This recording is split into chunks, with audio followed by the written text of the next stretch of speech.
আসছে এখন দেবো।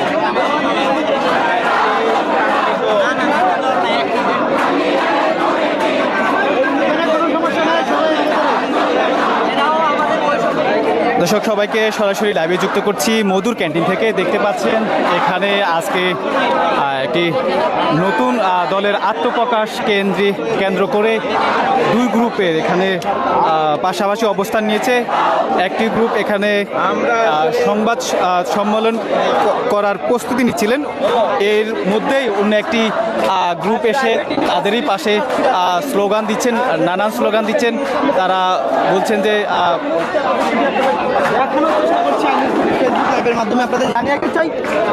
দর্শক যেমনটি বলছিলাম যে নতুন দলের আত্মপ্রকাশকে কেন্দ্র করে এখানে দুটি গ্রুপ কিন্তু মুখোমুখি অবস্থান নিয়েছে।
এমন স্লোগান দিচ্ছেন ঘোষণার কথা ছিল আজ বেলা 3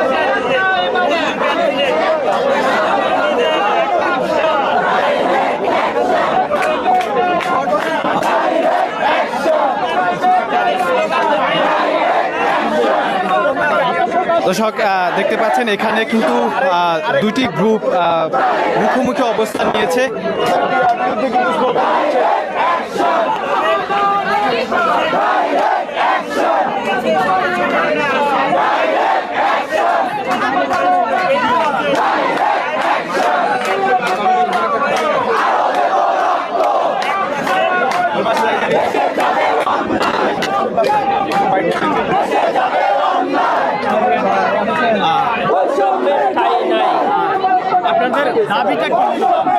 আমাদের দাবি, আমরা বৃহত্তর উত্তরা থেকে আসছি, আমার উত্তরা যেন মানে এই কমিটিতে স্টেক রাখা হয় এবং প্রাইভেট ইউনিভার্সিটি যেন স্টেক রাখা হয়, শুধু মানে ঢাকা ইউনিভার্সিটি সিন্ডিকেট বা ঢাকা ইউনিভার্সিটি পকেট কমিটি যেন না হয়।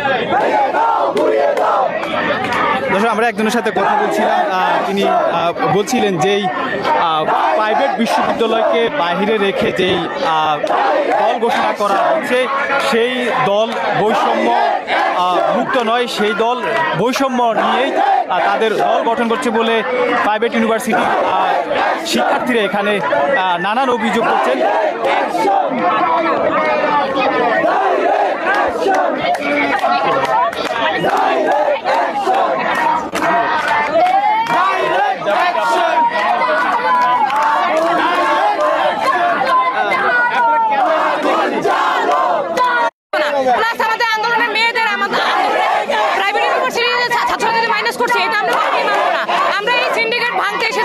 এই সিন্ডিকেট নিয়ে কথা বলতে এখানে এসেছি।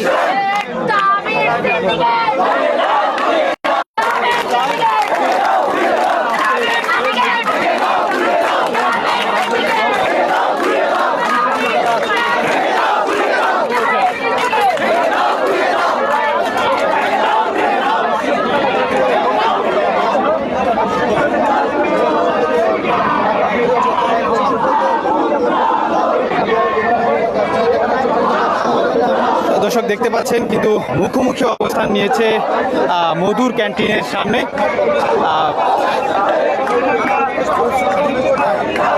গতকাল ঘোষণা করা হয়েছিল যে মধুর ক্যান্টিন থেকে নতুন একটি রাজনৈতিক দলের ঘোষণা করা হবে, তার পূর্ব নির্ধারিত সময়ে কিন্তু এখানে একটি গ্রুপ এসে উপস্থিত হয়েছেন। এরপরে কিন্তু প্রাইভেট বিশ্ববিদ্যালয় সহ অন্যান্য কলেজ থেকে শিক্ষার্থীরা এসে এখানে সেই কমিটির বিরোধিতা করে তারা এখানে স্লোগান দিচ্ছেন এবং তারা বলছেন যে রিপাত প্রাইভেট ইউনিভার্সিটির অন্যতম সহযোদ্ধা তাকে বাদ দিয়ে যেই কমিটি করা হচ্ছে সেই কমিটি তারা মানবেন না এবং সেই কমিটি বাতিলের দাবিতে তাদের আজকের এই অবস্থান। বিশ্ববিদ্যালয়ের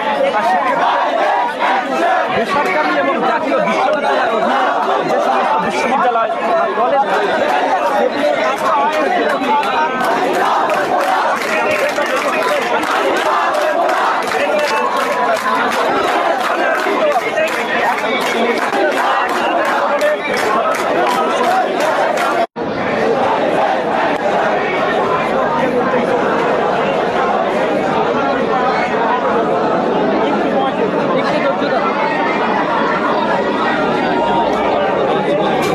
এখানে আরেকটি পক্ষ অবস্থান করছে।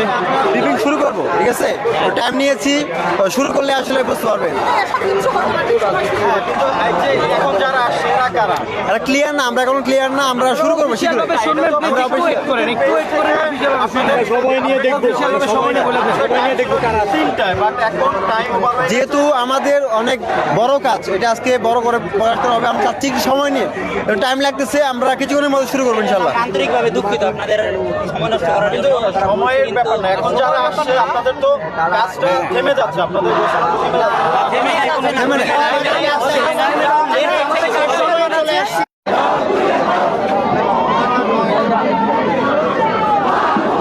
দর্শক দেখতে পাচ্ছেন এখানে কিন্তু পরস্পর দুটি পক্ষ অবস্থান নিয়েছে। আমরা দুই পক্ষের সাথে কথা বলছি।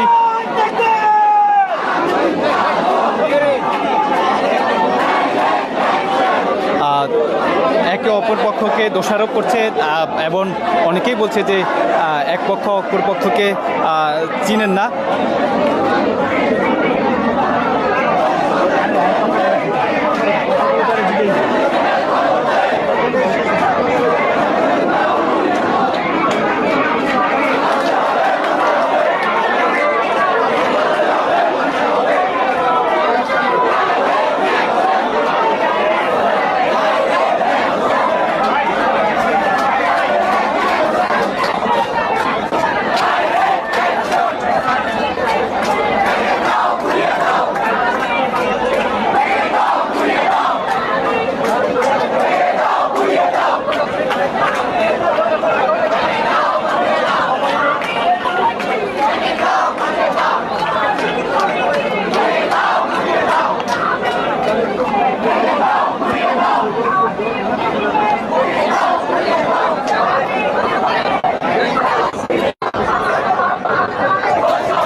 আমরা আপনাদেরকে দেখানোর চেষ্টা করছি এখানে যে বিভিন্ন স্লোগানে উৎসব করে রেখেছি।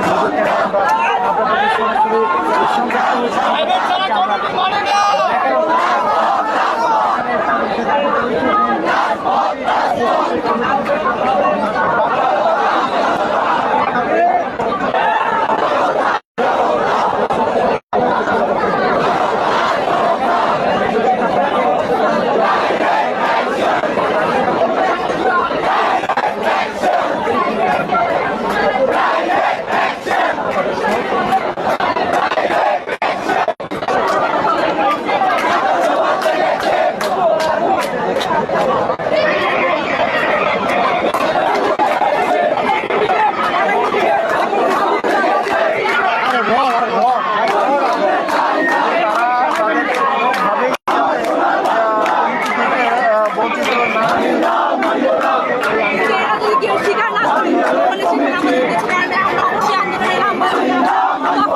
আমাদেরকে ছাড়া ওরা কমিটি দিচ্ছে, অর্থাৎ তারা প্রাইভেট ইউনিভার্সিটি রাখতে চাইতেছে না।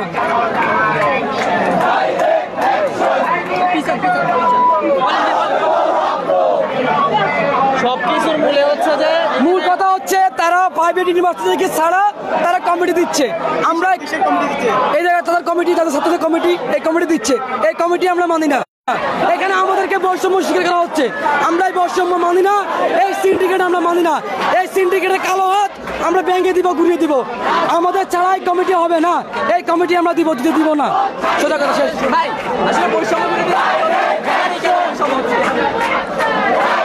এখন কেউ যে ভিতর থেকে সিন্ডিকেট করা সেটা তো আমরা জানি না। সেটা কি আমরা জানি যে কেন সিন্ডিকেট করা হচ্ছে?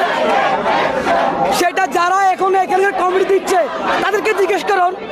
যারা এখানে এখন কমিটি দিচ্ছে তাদেরকে জিজ্ঞেস করুন যে আপনারা কেন প্রাইভেট ইউনিভার্সিটিকে ছেড়ে আপনারা নিজস্বভাবে দিচ্ছেন। ওকে জিজ্ঞেস করেন, ওদেরকে জিজ্ঞেস করেন কেন প্রাইভেট ইউনিভার্সিটিকে ছেড়ে কমিটি দিচ্ছে। ওদেরকে জিজ্ঞেস করেন।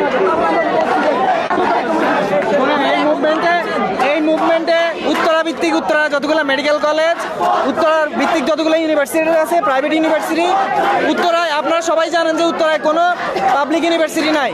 সো উত্তরা যতগুলো মেডিকেল কলেজ, উত্তরা যতগুলো ইউনিভার্সিটি আছে সবাই মিলেই আন্দোলনে ইনভলভ ছিল এবং আন্দোলনের শেষ মুহূর্ত পর্যন্ত হসপিটাল ভিত্তিক ট্রিটমেন্ট থেকে শুরু করে যা আছে সব কিছুতেই স্টুডেন্টরা আমরা সবাই মিলেছিলাম। তাহলে এই কমিটিটা যদি আসে, এই কমিটিটা তো ফেয়ার হওয়ার কথা ছিল। আমরা তো এই দেশে কেন এই মুভমেন্ট, এই 5ই আগস্ট পরে দেশের এই একটা হাসিনাকে সরানোর একটাই উদ্দেশ্য ছিল, সেটা হচ্ছে আমরা এমন একটা বাংলাদেশ চাই যেখানে কোনো বৈষম্য হবে না, যেখানে সব কিছু থাকবে ফেয়ার হবে। আমরা সবাই সম্প্রীতির বন্ধনে, প্রাইভেট এবং পাবলিক সম্প্রীতির বন্ধনে আবদ্ধ থাকবো এবং একসাথে থাকবো। আমাদের সিদ্ধান্ত, আমাদের মতামত তারা শুনবে, তাদের মতামত আমরা শুনবো এবং ফাইনাল যখন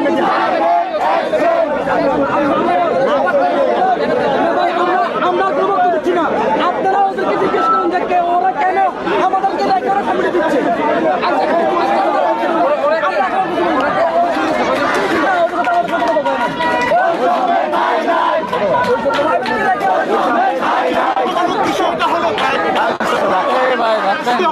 তারা তো তাদের পার্টিসিপেশন তো আগে থেকেই ছিল। 16-17 তারিখের পরে প্রত্যেকটা ইউনিভার্সিটি যেভাবে রুখে দাঁড়াইছে, প্রাইভেটকে পাবলিক থেকে আলাদা করার তো কিছু নাই। আন্দোলনে তো সবাই এক ছিল। তাহলে কেন তাদেরকে তাদের এই অধিকার আদায়ের জন্য এখানে আসা বলতে হবে? এটা তো তাদের দায়িত্ব ছিল যে 16-17 তারিখ তারা যখন ঢাকা ইউনিভার্সিটির হোস্টেলগুলো থেকে চলে যাচ্ছিল, তারপরে যাত্রাবাড়ি থেকে শুরু করে উত্তরার বিএনএসএ প্রত্যেকটা জায়গায় প্রাইভেটের স্টুডেন্টরা ছিল। সেখানে মাদ্রাসার ছাত্ররাও ছিল, প্রাইভেটের স্টুডেন্টরাও ছিল, প্রাইভেট মেডিকেলের স্টুডেন্টরাও ছিল। প্রত্যেকটা জায়গায় সবার ভূমিকা ছিল। তাহলে সবার এই ভূমিকা কেন তাদের কাছে প্রকাশ পায় নাই? তারা কেন সেন্ট্রাল কমিটিতে প্রাইভেটদেরকে গুরুত্ব দেওয়া হয় নাই? এটাই আমাদের কোশ্চেন। তাদেরকে এত কষ্ট করে কেন এখানে আসতে হলো? আপনি থাকেন এটা বলুন ভাই। আরেকটু জানতে চাচ্ছি, যখন কমিটি করবে বা করবে যারা রয়েছে, আপনারা যারা প্রাইভেট রয়েছেন, আপনাদের সঙ্গে কোনো আলোচনা করা হয়েছে কিনা? উনি তো বললো যে আলোচনা করা হয়নি। এখানে আসার কথা না, আলোচনা করলে তো এখানে আসা লাগতো। এক প্রশ্ন বারবার করছেন কেন? আমরা তো বলছি আমাদেরকে কোনো বলা হয়নি। বলালে কি আমরা এখানে আসতাম? আমাদের কোনো দামি হয়তো। আপনারা এখন কি চাচ্ছেন? জুলাই অভ্যুত্থানে সবচেয়ে বেশি মারা গেছে প্রাইভেট ইউনিভার্সিটি গুলো পাইনি। জুলাই অভ্যুত্থানে সবচেয়ে বড় মারা গেছে বৈষম্যহীনতা। তাহলে এখানে কেন প্রাইভেট ইউনিভার্সিটির মধ্যে বৈষম্যটা হবে?